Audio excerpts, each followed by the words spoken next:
జై లంకాలమ్మ, జై జై లంకాలమ్మ.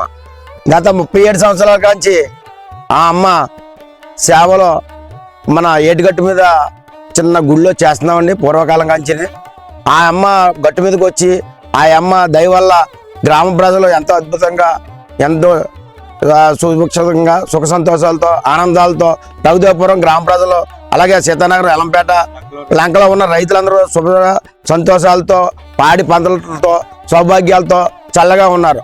అది ఈ రోజున గట్టుకి అడ్డొస్తుందని కొంతమంది ప్రాబ్లం పెడతాం వల్ల దాన్ని గట్టు కిందకి మన ప్రజలందరి సహకారంతో మన గుడి కడుతున్నామండి.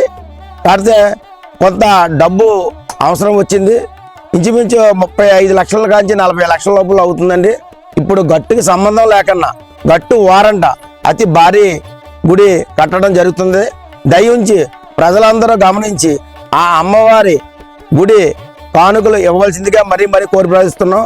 అలాగే లంకలో ఉన్న రైతులందరూ కూడా సహకారం చేస్తున్నారు, ర్యాంపులో ఉన్న వాళ్ళు కూడా సహకారం చేస్తున్నారు. అలాగే గ్రామ ప్రజలందరూ కూడా సహకారం చేస్తే ఈ గుడి చాలా అద్భుతంగా వస్తుందని ప్రతి ఒక్కరిని చేతులెత్తి కోరుకుంటున్నాం. జై లంకాలమ్మ, జై జై లంకాలమ్మ.